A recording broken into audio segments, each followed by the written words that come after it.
Yo, what up? This is D Knight, and you're listening to the Pardon the Insurrection podcast.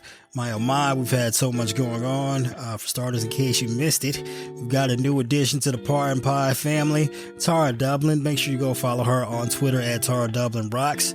Also, pick up a copy of her book while you're at it. Make her day, The Sound of Settling. A very fun and interesting read compared to the things we talk about on this podcast.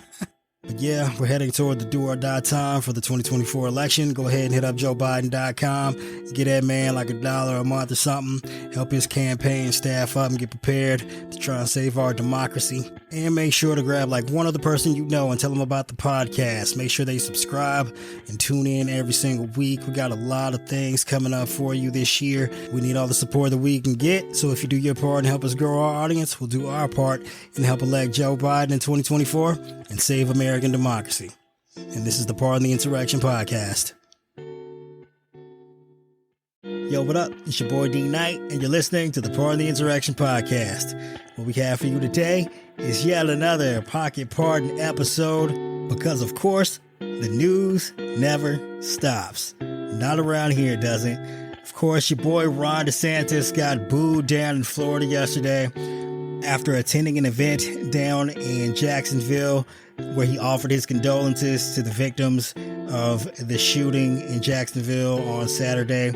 Also offering his support to Edward Waters University and HBCU down there, saying that he would like to protect that community from violent acts of racism and such, which the community found that as fucking hilarious as I did, given that this is the guy who wants to ban critical race theory, even though it isn't being taught, and want kids to learn that slavery was awesome. Yeah, so you can see why they didn't take too fucking kindly to that. Of course, there was also another shooting at North Carolina Chapel Hill today. So, just the dread and sorrow is just never ending, it seems, with the gun violence. I don't know what we have to do to solve this problem, but we've got to figure out a solution. Hate to start off the podcast on such a dark note. But alas, these are the times we're living in. This is just what the news is. Of course, we had Trump's trial date set in D.C. for his election interference criminal charges. We'll get to that in just a moment. We also had Mark Meadows surprisingly show up and testify in his hearing to have his trial removed from state court in Georgia to federal court. That was a complete and total surprise to everyone. Hopefully we'll get a chance to cover that on the main podcast with the girls later on this week. The Pope himself has come out and said that American conservatives have replaced faith with ideology. Yes, sir, they're literally worshiping their orange golden calf. Yeah, I wonder if the outcome of that will be similar to the way that it played out in the Bible. Who knows, right? And Eminem, everyone's favorite vanilla rapper, has demanded that Vivek Ramaswamy stop playing and rapping the song Lose Yourself on the campaign trail, even though it's quite weird for some 38-year-old tech bro to be rapping Eminem at a presidential campaign. Yeah, this ain't 8 Mile, this is 8 to 10 years in prison that your opponents in the GOP primary are about to get. But before we get to the rest of the news, let's give a shout out to our sponsor, Sheets and Giggles. My man Colin McIntosh, the CEO. Do me a favor, go find that guy on Twitter, well, I guess X, and Threads, and give him a shout out. Tell him I said hey, tell him I said what up, tell him I said what it is, because dude has some awesome fucking sheets, and I love them, and you should pick up a set too. We've got a couple of links in the show notes, and you can get a discount at checkout thanks to Pardon Pod by using the code PERFECTPAIR. Go ahead and grab you a set. I promise you these are the most luxurious sheets you'll have ever slept on. They certainly are the best sheets I've ever had, and I personally don't think I can ever go back to low quality sheets ever again after sleeping on these bad boys. Well, alright kids, time for the news. Save the date! Save the date! We've got a Trump trial in D.C. Judge Tanya Chuckan, a.k.a. Miss Tanya Don't Play, heard arguments from both the DOJ and Trump's team about when to set the trial. for Trump's 2020 election fraud conspiracy. Trump's team wanted to set a date of, get this, April 2026. It's just 3 years from now. What the fuck? And Judge Chuckan felt the same way. She looked at a number of their arguments, and starting with scheduling in other cases, dismissing those claims, saying that those cases were nothing like this one. First of all, the cases they cited were COVID-era cases. I mean, I know we're still having COVID, but like when it was shutting nearly everything down and amounted to serious delays in the judicial process, as well as the fact that they were citing cases with a large number of defendants, which, given the fact that this is the federal case in D.C., there's only one defendant, and they're recording the timing of one case from the time of the indictment until the end of the appeals process. Like, they didn't even try and temper it to the time when the trial ended. They were like, oh, we'll just add all this extra time for the appeals process, and then that's what we'll calculate is the beginning date for our trial. Yeah, Chuckan wasn't having that shit. The lawyers were also citing the massive amount of discovery that they'd have to become familiar with, some nearly 12 million documents that they would have to sort through, and Chuckan and DOJ easily dismissed that, given that more than half of it came from entities already associated with Trump and or open source materials, and much of it was also duplicative materials, meaning that like maybe you have tens of thousands of documents, but some of those are repeated documents, so really you only have a couple thousand, and by the time you use digital means to, you know, search and categorize the information, like it really narrows it down, this idea that they're like sorting through pages and like literal physical pages and pages of documents like stacked all the way up to the ceiling. That's insane. That's not how the discovery process is handled in 2023.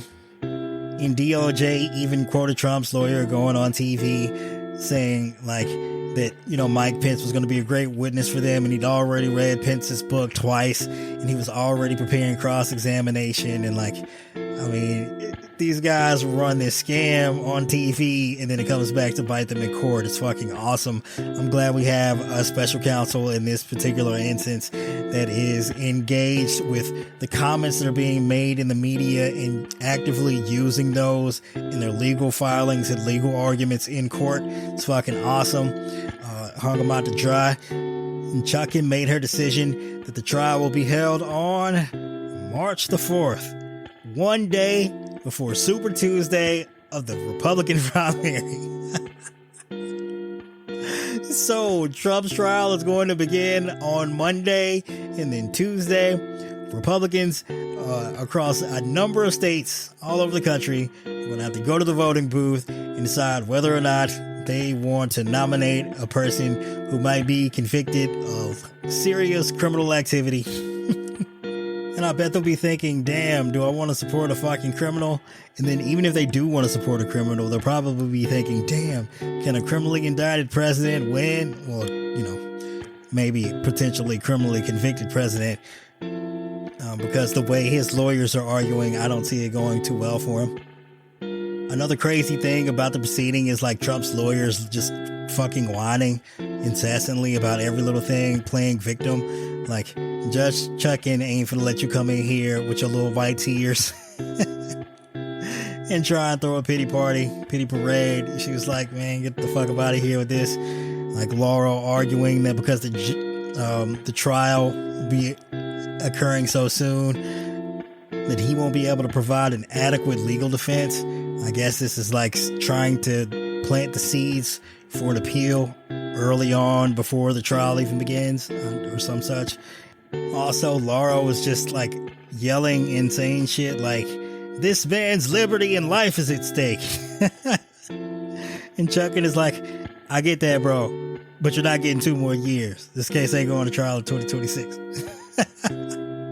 Apparently, Laurel's losing his mind because he even stopped calling Trump president and just started referring to him as Mr. Trump in like the middle of the proceedings. And, you know, Trump has to think about that at all times. Like, you got to keep the facade up.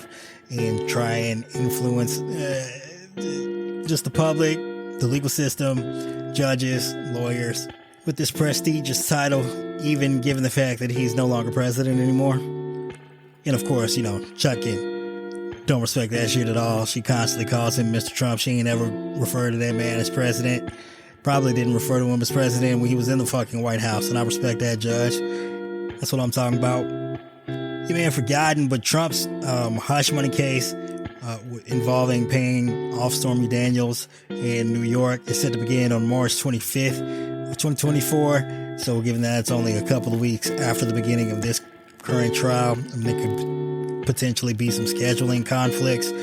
Apparently Judge Chuckan had already spoken with the judge in Manhattan, and I'm sure they will potentially come to some sort of conclusion about how to prevent a scheduling conflict. Alvin Bragg's already made it publicly known that he'd be willing to postpone his case in order to avoid interfering with any other potential trials that Trump will be facing that are taking place in other districts. So I'm fairly sure we won't have to worry too much about this January 6th trial being postponed. We'll likely have Alvin Bragg's case delayed slightly. I also believe that part of the reason Chuckan is just hammering Trump's lawyers so hard about this scheduling is she gave them every ample opportunity to provide a reasonable target date that wasn't almost 3 years from now. And instead of trying to come to some sort of reasonable compromise, they just dug in and refused to be totally unreasonable. Maybe they could have gotten themselves another 6 months, or maybe even, postpone the trial until after November if they'd been fucking reasonable. But no, instead, they're about to get hammered in court, smack dab in the middle of the GOP primary. Congratulations, you fuckers, you fucking earned it. And if you don't think that GOP primary is going to be tons of fun, just you wait. Trump is already getting started with his fucking wacky antics.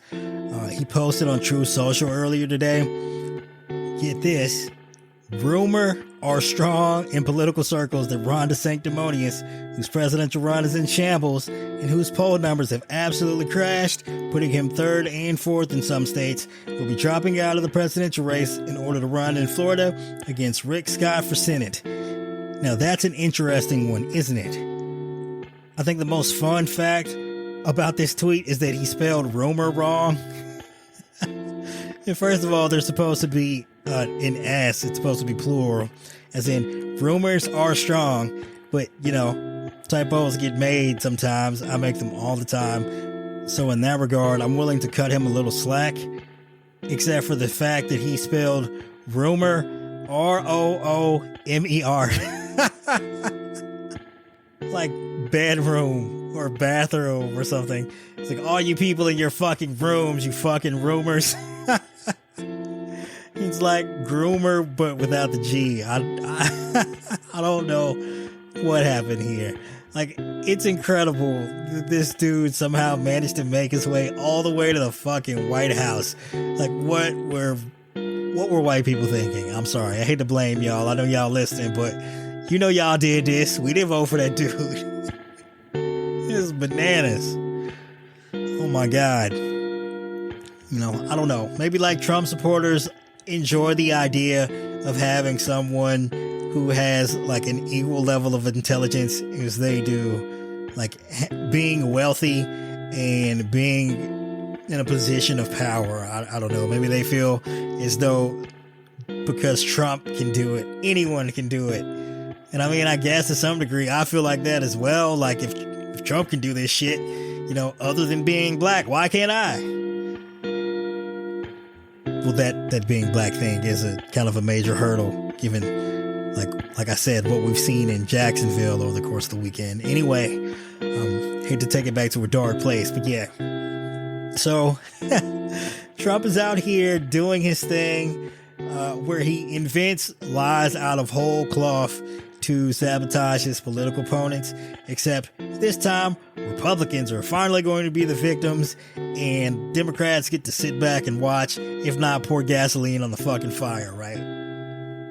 So now, instead of DeSantis being able to tend to his state, given that there was a mass shooting in Jacksonville and there's a potentially strong hurricane heading towards the state, and of course, running his own presidential campaign, instead of focusing on those things, he instead has to tend with Trump pulling shit straight out of his ass. Just incoherently, just making stuff up on the fly. Now you got to take the time to address these fucking rumors, and you know that Trump's followers believe anything he says, so now he's going to be contending with that for the foreseeable future until Trump makes up some other shit, and then you have to tackle that, and then you spend an endless amount of time just addressing Trump's lies, trying to get back to the status quo instead of building up support for your presidential candidacy. It's going to be a fun ride for Ron DeSantis with the target on his back. Hey, but don't you worry, you other GOP candidates. As soon as you begin to make some kind of headway in the polls, Trump's going to come after you. He's going to come after you. And that's what you get for supporting this guy, no matter what, no matter how reckless and insane and disloyal he was over the course of his tenure as the leader of the GOP. Like, it's finally going to come back to bite you in the ass. You should have took him down when you had the chance. You had the chance. You had the opportunity to convict him of impeachment and disqualify him for office and rid yourselves of this problem forever. Or you could have turned on him at any point in time, with the COVID, with the potential coup, even with the conspiracy with the Russians to steal the 2020 election. Or January 6th. Or at any fucking point in time. He's been indicted 4 times now. Like, you could have picked any time to pull your support and finally try and just rip the Band-Aid off of this and kick the dude out of the party. But now you're going to be facing the fucking consequences. Good job, guys. You did this to yourselves. Speaking of disloyalty, Russia has confirmed that yes, Yevgeny Prigozhin was indeed killed in the plane crash in Moscow last week. If you're unfamiliar with Prigozhin, he was the leader of the Wagner group, which is practically a private military company that was operating in service of Vladimir Putin in Ukraine and abroad as well. And because of its designation as such, it was able to operate in ways that didn't draw nearly as much attention to Russia and Putin's aims abroad, given that it wasn't acting officially as an arm of the Russian army. Prigozhin also had a role in the 2016 election interference on behalf of Russia, working in large part through his Concord agency, which was in control of the Russian troll farm that spent endless amounts of time and significant amounts of money spreading disinformation in their PSYOP operation in their attempts to harm Hillary Clinton's chances of winning the 2016 election and helping Donald Trump. Well, a couple of months ago in June, Prigozhin took his private army on a march to Moscow in such a fashion that it appeared to be an attempted coup. He shot down a number of Russian military aircraft on their way.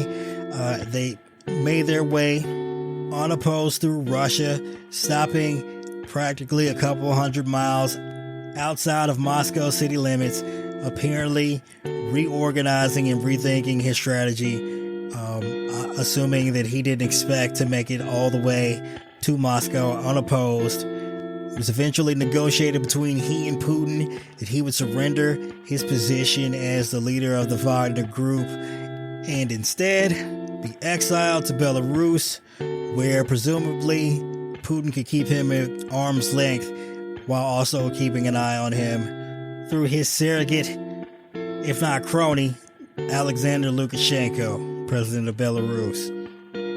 Now, the jokes are flying around for days on end about how Prigozhin might want to stay away from Windows or hire a new food taster just in case, because we thought it was quite insane that Putin would allow such an act of betrayal to go unpunished, especially by such a high-ranking official. Like, he's out here with this iron fist, iron glove situation where he's got to rule by making an example out of people. Like, when you run a mafia state and you're practically the mob boss of an entire country. Like, these people don't have an oath to a higher principle or loyalty to a country and whatnot. These fuckers are gangsters. Like, they only respond to like a couple of things, fear and money. And Putin has to deal out a significant amount of both to maintain his power. And one of the things he cannot do is let other people see that there's the potential for weakness, that if they were to strike in such a similar fashion, that they might be able to take Moscow unopposed, get rid of Putin, and become the man themselves. Yeah, because with all the skeletons in his closet, all the misdeeds he's taken part in over the past decades, and with all the missteps he's made lately, namely, like totally dismantling the Russian army by using their soldiers and equipment as cannon fodder for the Ukrainian army, dude gotta be looking over his shoulder every day. But of course, we said the same thing of Prigozhin once he surrendered. We were like, once you got that close, you might as well go ahead and try to seal the deal, because you was a dead man walking. And it turned out to be correct. That was in fact the case. I don't know what he and his deputies were doing in a flight around Moscow, like why you would even like tempt fate by being in a position where Putin could easily take you out. It makes no sense to me. Now, of course, we're under the assumption that Putin had his military apparatus fire missiles at the plane and down it in order to cause this crash. Of course, that is unconfirmed. That is according to the rumor mill.